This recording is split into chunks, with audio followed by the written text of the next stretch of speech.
مستحب روزوں کے فقہی احکام. دیکھیے مستحب روزوں میں ایک مسئلہ یہ ہوتا ہے کہ مستحب روزے کی نیت آپ کب تک کر سکتے ہیں. دیکھیے ابھی آگے چل کر بھی ذکر ہوگا کہ ماہ مبارک رمضان میں تو اذان فجر سے پہلے پہلے تک نیت کرنا ہوتی. جان بوجھ کر بھی مستحب روزے کی نیت کو آپ اتنا ڈیلے کر سکتے ہیں، اتنا ڈیلے کر سکتے ہیں، یہاں تک کہ بالکل غروب کا وقت قریب آ جائے. ابھی تھوڑی دیر بعد مغرب ہونے والی ہے، روزہ افطاری کا ٹائم ہے.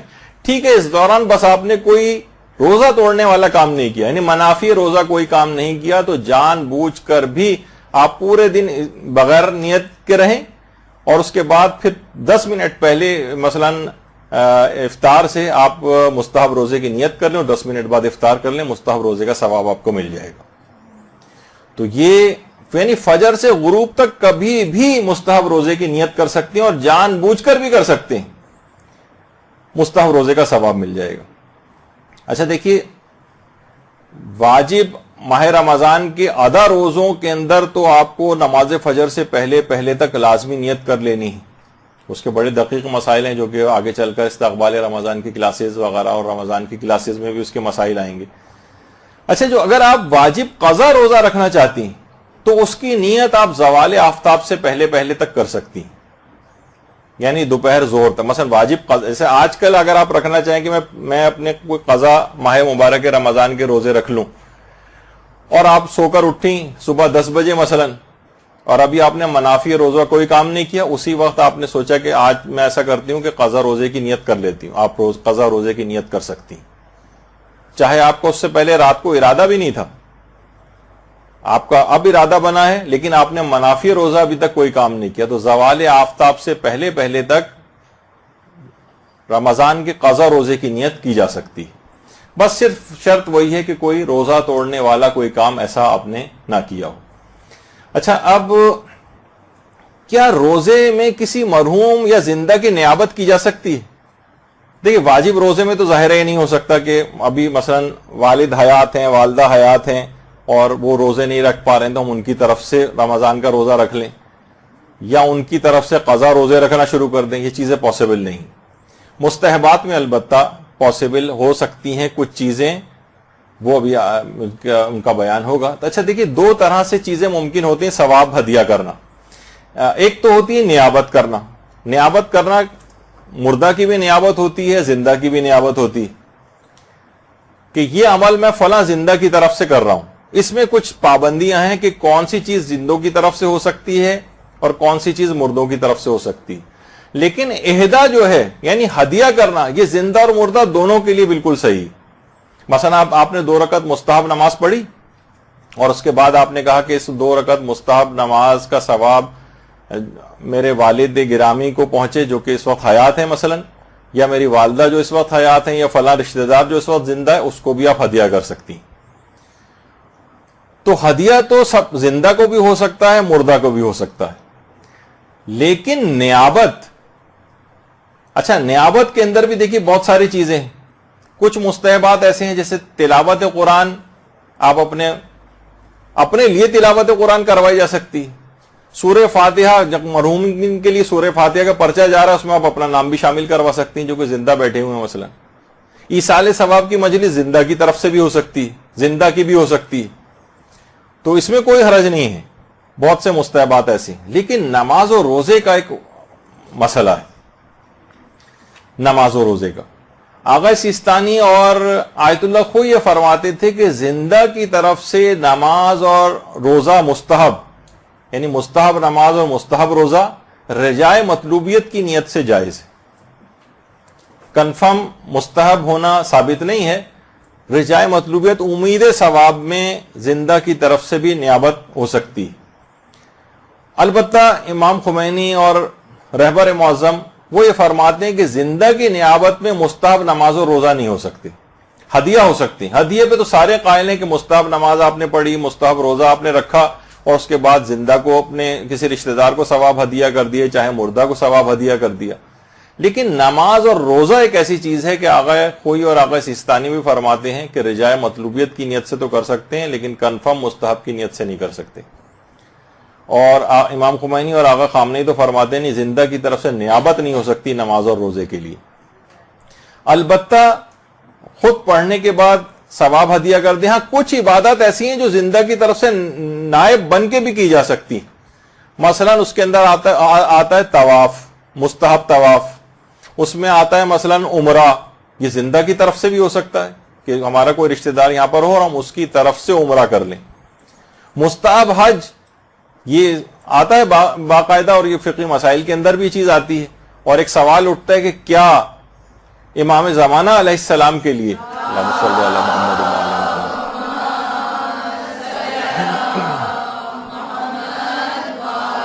محمد، ہم مستحب حج کرنے کے بعد کیا، ایک تو ہے کہ مستحب حج کرنے کے بعد ہم اس کا ثواب ہدیہ کریں، اور ایک ہے ہم امام زمانہ کی نیابت ہی کے اندر کریں، ان کی طرف سے نیابت کرتے ہوئے اس پورے حج کو، مستحب حج کو انجام دیں.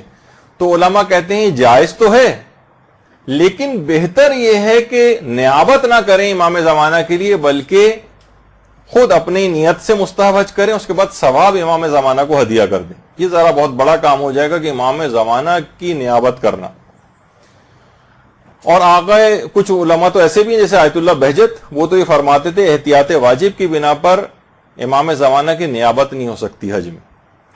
لیکن آغا بہجت کی حد تک ہے، لیکن باقی اور علماء اور مراجع اجازت دیتے ہیں کہ امام زمانہ کی طرف سے نیابت بھی ہو سکتی ہے، لیکن زیادہ بہتر یہ ہے کہ نیابت نہ کریں بلکہ ثواب کو ہدیہ کریں.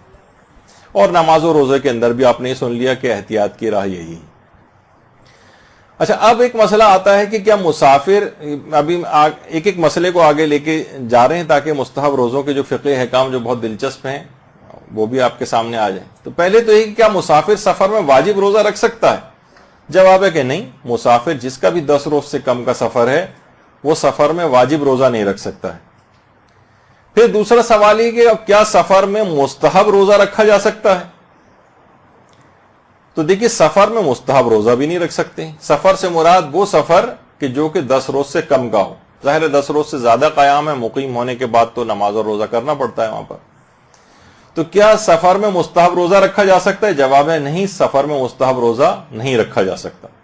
البتہ ایک خاص طریقہ آتا ہے، وہ ہے کہ نظر کر کے اس مستحب روزے کو واجب کر لیا جائے اپنے لیے. لیکن اس کی خاص، وہ میں فی الحال اس میں نہیں جانا چاہتا، اس کے کچھ اور دقیق باتیں بھی ہیں اس کے اندر، تو اس کو چھوڑتے ہوئے اصلاً یہ ہے کہ سفر میں مستحب روزہ نہیں رکھا جا سکتا. پھر ایک چیز آتی ہے مدینے میں حاجت کے 3 روزے رکھنا. خواہ مدینے میں، دیکھیے عام طور پر جو حاجی حضرات جاتے ہیں وہ مدینے میں پورے 10 روز تک ان کا قیام بھی نہیں ہوتا ہے، 8 روز کا قیام ہوتا ہے. تو ظاہر ہے کہ پھر ان کو سفر میں روزے رکھنے کی اجازت نہیں ہے. مسافر کو 10 روز سے کم کا قیام ہے. لیکن خاص طور پر مدینے میں حاجت کے 3 روزے رکھنا، کہ لازمی وہ حاجت، ایک سے زائد حاجات بھی ہو سکتی ہیں، ایک حاجت، ایک کوئی مستقل اہم ترین حاجت دماغ میں رکھے اور اس کے 3 روزے رکھے کہ میری وہ حاجت پوری ہو جائے. ایسی ناممکن حاجتیں لوگوں کی وہاں پر پوری ہوئی ہیں، اور یہ الگ سے ایک ایکسیپشن ڈالی گئی ہے. مسافر سفر میں مستحب روزہ نہیں رکھ سکتا ہے، لیکن صرف مدینے میں حاجت تک کہ یہ حاجت کے 3 روزے مکے میں بھی نہیں رکھے جا سکتے، یہ نجف اور کربلا میں بھی نہیں رکھے جا سکتے. مسافر جس کا 10 روز سے کم کا قیام ہو، یہ صرف مدینے میں حاجت کے 3 روزے خصوصی استحباب ہے، وہاں پر اجازت ہے.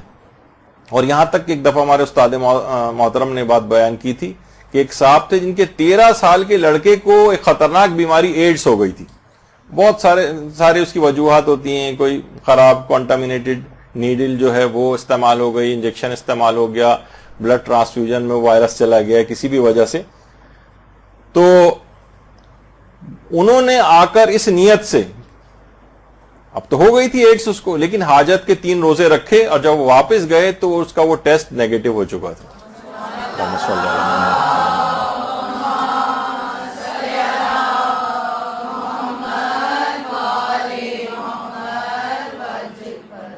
تو مدینے میں حاجت کے 3 روزے رکھنا مستحب روزہ، اگرچہ مسافر نہیں رکھ سکتا، لیکن اس کا اتنا زیادہ ثواب بھی ہے اور یہ بہت مجرب بھی ہے کہ وہ لازمی وہ دعا قبول، حاجت قبول ہو جاتی ہے جو ان 3 روزے رکھنے کے بعد مانگی جاتی ہے.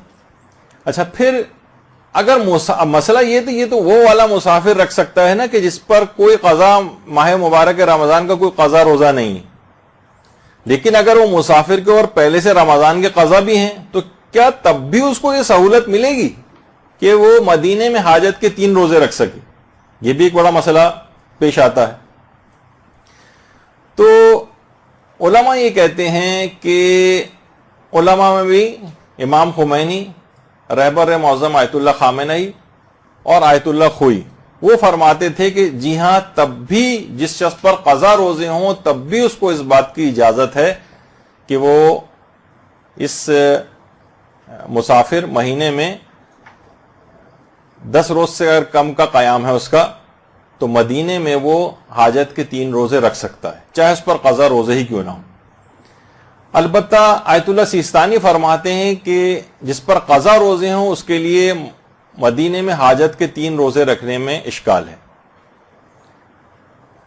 اچھا، ایک جگہ مناسک کے حج میں ایک جگہ آغا سیستانی کا استحباب بھی لکھا ہوا ہے، لیکن کچھ استفتاحات کے اندر پھر ریسنٹلی ابھی 1-2 روز پہلے ہی ہم نے استفتاح کیا تو وہاں سے پھر اشکال ہی کا جواب آیا کہ جس پر قضا روزے ہوں وہ نہیں رکھ سکتا ہے مدینے میں حاجت کے 3 روزے۔ تو اس میں اگر کوئی اس لحاظ سے کوئی گنجائش نکلتی ہو رجوع وغیرہ کرنے کی، البتہ اس کے بعد اگر آیت اللہ وحید خراسانی کی طرف رجوع ہوتا ہے تب بھی آیت اللہ وحید خراسانی بھی اس بات کی اجازت نہیں دیتے ہیں کہ جس پر قضا روزے ہوں مدینے میں حاجت کے 3 روزے رکھے۔ پھر کوئی اور علماء سے بات کر کے اس کا حل نکالنے کے مثلا نظر کرنے کے حوالے سے ایک مسئلہ ہے، لیکن آغا سیستانی اس کے بھی قائل ہیں کہ جس پر ماہ رمضان کا کوئی قضا روزہ ہو تو اس کے لیے نظر کرنا بھی اشکال رکھتا ہے روزے کی، وہ اس کی منت بھی نہیں مان سکتا ہے، اور اگر اس نے مان بھی لی ہے تو اپنے تمام قضا روزے پہلے اتارے گا، اس کے بعد پھر وہ منتی روزہ رکھے گا۔ خیر، ایک بڑا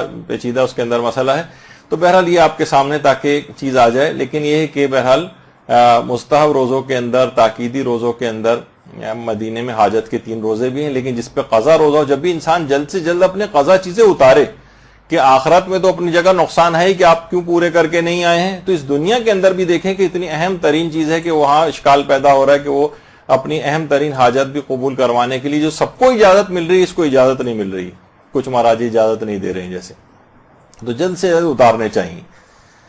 اچھا، اب پھر ایک مسئلہ اور بھی ہے، مدینے میں حاجت کے 3 روزے کس دن رکھے جائیں؟ اکثر علماء تو یہ کہتے ہیں کہ ایک تعداد ہے علماء کی جو کہتے ہیں کہ کسی بھی دن رکھ لیے جائیں، لیکن بہت سے علماء کا یہ بھی نظریہ ہے کہ یہ حاجت کے 3 روزے جو ہیں بنا بر احتیاط یہ بدھ، جمعرات اور جمعے کے دن رکھے جائیں۔ بدھ، جمعرات اور جمعے کے دن ہی احتیاط اکثر علماء نے لگائی۔ اچھا، اب بہت تیز رفتاری کے ساتھ جانا ہے، وقت بہت کم رہ گیا ہے، کچھ چیزیں میں اس میں چھوڑ رہا ہوں مسائل کو کیونکہ اب اتنا وقت نہیں ہے ہمارے پاس۔ اب ایک آتا ہے کہ کیا مستحب روزے کو توڑا جا سکتا ہے؟ تو جواب ہے کہ جی ہاں، آپ جب چاہیں جان بوجھ کر بھی، بغیر مجبوری کے بھی، کوئی حرج نہیں ہے، کوئی گناہ نہیں ہے، آپ مستحب روزے کو جب چاہیں توڑ سکتی۔ زوال سے پہلے توڑیں، زوال کے بعد توڑیں، افطار سے 1 منٹ پہلے توڑ دیں، کوئی اس میں مذائقہ اس لحاظ سے نہیں، بس یہ کہ ثواب آپ کا ہاتھ سے نکل جائے گا۔ لیکن کوئی اس میں لوگ کہتے ہیں نا کہ پریشان ہوتے ہیں کہیں کوئی گناہ لازم نہ جائے، کوئی گناہ نہیں، کوئی قضا نہیں ہے، کوئی کفارہ نہیں ہے، کوئی کچھ نہیں۔ اچھا، پھر دوسرا سوال یہ ہوتا ہے کہ کیا کسی کے دعوت دینے پر مستحب روزے کو افطار کیا جا سکتا ہے یا کھولا جا سکتا ہے؟ تو جواب ہے کہ جی ہاں، اگر کوئی مومن آ کر دعوت دے کہ آپ روزے سے آپ افطار کر لیں، تو خواہ ظہر سے پہلے ہو خواہ ظہر کے بعد دعوت دے، کبھی بھی دن میں دعوت دے دے کھانے کی، تو آپ کے لیے مستحب ہے کہ اس کے دل کو خوش کرنے کے لیے آپ اپنے روزے کو افطار کر لیں، اور آپ کو اس کا پورا فائدہ بھی ملے گا، یعنی آپ اس کی دعوت کو قبول بھی کریں۔ اچھا، لوگ کہہ رہے ہیں کہ اس طرح افطار کرنے کا کوئی ثواب ہے؟ یعنی ایسا تو نہیں کہ ہم تو گویا بیچ سے روزہ توڑ رہے ہیں؟ تو اس کا جواب ہے کہ جی ہاں ثواب ہے، اور اس روزے کو مکمل ایک لحاظ سے کرنے، اس روزے کا بھی پورا ثواب ملے گا آپ کو، اور مومن کے دل کو خوش کرنے کا بھی ثواب ملے گا. یعنی ایک لحاظ سے اس کے اندر ثواب ڈبل ہو جائیں گے. اور بہت سی جگہوں کے اوپر تو روایات کے حوالے سے بہت سی جگہوں پہ تو اس طرح سے جو افطار کیا جاتا ہے 10 دن کے روزوں کا ثواب اس کو دیا جائے گا، اور ایک روایت کے مطابق تو 1 سال کے روزوں کا ثواب اس کو دیا جائے گا.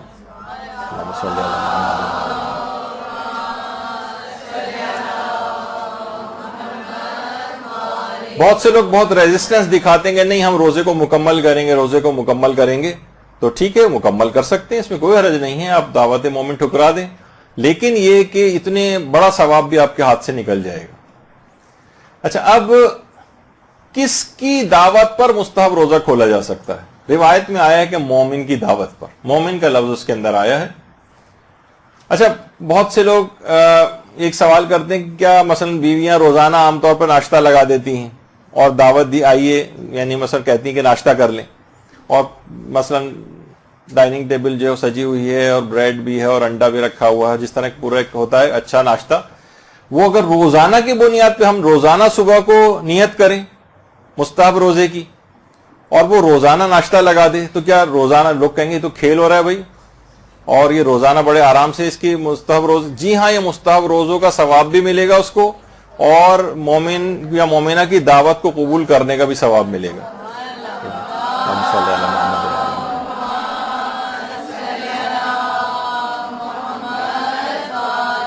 البتہ وہ جو شخص روزہ رکھ رہا ہے اسے پورا وہ ہونا چاہیے کہ میں اس روزے کو مکمل کروں. ہو سکتا ہے کہ بیوی کبھی دھوکہ دے جائے اور وہ کہے کہ نہیں بھائی میں آج نہیں لگا رہی ہے، اس کو غصہ آ رہا ہے کہ ٹھیک ہے پورے دن کو سڑنے دو ایسے ہی بھوکا پیاسا.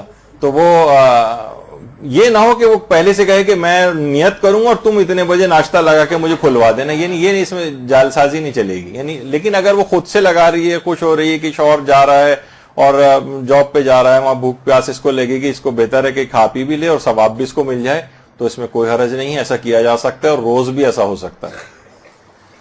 اچھا، اب اگر پھر بھی کوئی شخص دعوت بھی مل رہی ہے اس کو پھر بھی وہ روزہ مکمل کرے تو کیا مکروہ ہے؟ بعض علماء اس کو مکروہ سمجھتے ہیں. مکروہ سمجھنے سے مراد ہے کہ اگر اس نے روزہ مکمل کیا تو اس کا ثواب روزہ کم ہو جائے گا. لیکن موجودہ مجتہدین جیسے آغا سیستانی وغیرہ وہ یہ کہتے ہیں کہ نہیں، اس ٹھیک ہے کہ بہت سے مجتہدین نے اس کو مکروہ کہا ہے، لیکن آغا سیستانی کے نزدیک روزہ پھر بھی اگر مکمل کر لے تو مکروہ نہیں، اور افطار نہ کرے روزہ مکمل کر لے، اس کا کوئی اس روزے کا ثواب کم نہیں ہوگا. البتہ بہرحال کچھ ثواب اس کے ہاتھ سے یوں نکل جائیں گے کہ مومن یا مومنہ کے دل کو خوش کرنے کا ثواب نکل جائے گا. یا جو بھی آپ نے سنا کہ اگر افطار کر لیتا تو یا تو 10 روز کا روزے کا ثواب ملتا یا 1 سال کے روزوں کا ثواب ملتا، اس لحاظ سے وہ ثواب اضافی جو اس کو مل رہا تھا وہ نہیں ملے گا، اور یہ اپنے روزے کو چاہے تو اس لحاظ سے مکمل کر لے. اچھا، اب اس میں ایک مسئلہ یہ آتا ہے کہ اس جو دعوت افطار دی جائے اس دعوت کی نوعیت کیا ہو. کیا مثلا پانی کا گلاس صرف دے دیا جائے کہ یہ لیجئے افطار کر لیجئے، یا مثلا چائے پلا دی جائے، یا مثلا صرف بسکٹ کا ایک ٹکڑا جو ہے وہ ہاتھ میں تھما دیا جائے، یا ٹافی دے دی جائے، یا کھجور دے دی جائے، مٹھائی کا ٹکڑا دے دیا جائے، یا مثلا شربت دے دیا جائے، کوئی ڈرنک دے دیا جائے. تو کیا یہ ان کو کہا جاتا ہے معمولی تشرفات؟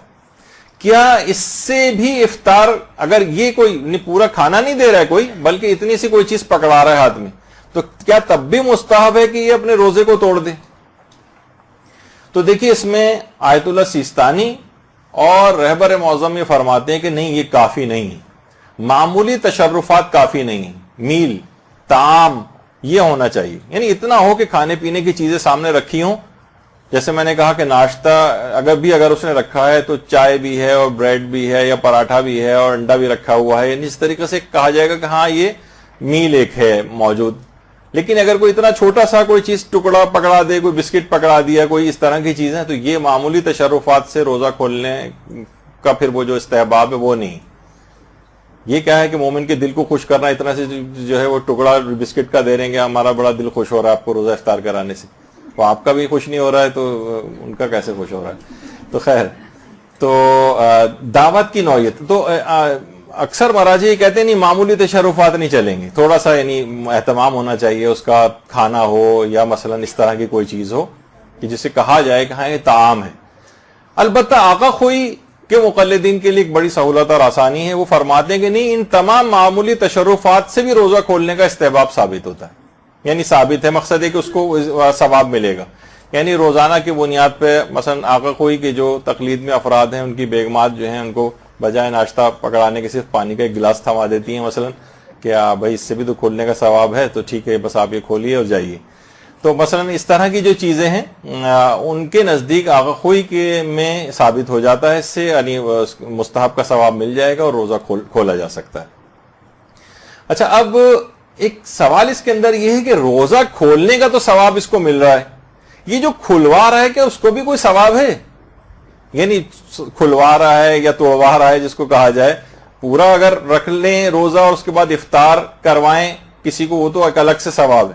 لیکن یہ جو بیچ میں روزہ ہمارا کھلوا رہا ہے, اکثر مساجد کے اندر لوگ چیزیں لے کر کھڑے ہو جاتے ہیں اور لوگوں کو چھوٹی چھوٹی سی اس طرح کی چیزیں پکڑا رہے ہوتے ہیں. چلیں اگر وہ میل کے طور پر اور وہ اپنے اختلاف اپنی جگہ پر ہے کہ چھوٹی موٹی چیزوں سے کھلتا ہے یا نہیں کھلتا ہے, وہ ایک الگ ہے. تو کیا کھلوانے والے کو بھی کوئی ثواب ہے؟ تو جواب اس کا یہ ہے علماء نے دیا کہ کھلوانے والے کو کوئی ثواب نہیں. یہ جو روزہ کھول رہا ہے اس کو فقط ثواب ملتا ہے. تو بہرحال اب مثلا خواتین اگر سن لیں گی تو اب وہ کہیں گے کہ ثواب نہیں ہے, تو شوہر بیچارے ان کے سفر کریں گے کہ وہ نہیں کھول سکیں گے. اچھا, پھر ایک اور چیز یہ ہے کہ کیا دعوت دینے والے کو یہ بات معلوم ہونی چاہیے کہ آپ روزے سے ہیں؟ مثلا آپ شوہر نے خود ہی نیت کر لی, اس نے بیوی کو نہیں بتایا, بیوی نے روزانہ کیونکہ وہ ناشتہ لگاتی, اس نے ناشتہ لگا دیا, تو کیا اس کو پتا ہونا چاہیے, یہ بات معلوم ہونی چاہیے؟ کچھ علماء کہتے تھے کہ ہاں یہ اگر وہ شخص اپنے ظاہر نہیں کرنا چاہ رہا ہے کہ میں نے روزہ رکھا ہے اور اس شخص دوسرے شخص کو یہ بات پتا نہیں ہے, تو وہ روزہ کھول لے اور اپنے ظاہر نہ کرے اس بات کو کہ میں مثلا جو ہے وہ روزے سے ہوں, خاموشی کے ساتھ افطار کر لے. تو بہرحال اس لحاظ سے کہ اخلاص وغیرہ کے اس کے منافی نہ ہو جائے. لیکن بہرحال موجودہ مجتہدین یا آغا سیستانی وغیرہ بھی اور علماء کہتے ہیں کہ اس سے کوئی فرق نہیں پڑتا ہے کہ دعوت دینے والے کو یہ بات پتا ہو کہ آپ روزے سے ہیں یا پتا نہ ہو. ہر صورت میں اگر اس نے دعوت دی ہے تو اس کے دل کو خوش کرنے کی نیت سے اور روزے کو جو افطار کیا جا سکتا ہے, اس سے کوئی فرق نہیں پڑتا ہے. تو بہرحال مستحب روزوں کے ابھی بھی کچھ مسائل باقی رہ گئے ہیں, لیکن سب سے اہم مسئلہ یہی والا عام طور پر روزہ کھولنے وولنے کے حوالے سے آتا ہے. اس کی کچھ تفصیل کے اندر ہم گئے, تو یہاں پر فی الحال اپنے درس کو یہاں پر روکتے ہیں. انشاءاللہ اگلی کلاس کے اندر دوبارہ ملاقات ہوگی. وصلی اللہ علی محمد وآلہ الطیبین الطاہرین. برحمتك يا أرحم الراحمين وصلى الله على محمد وآله الطاهرين.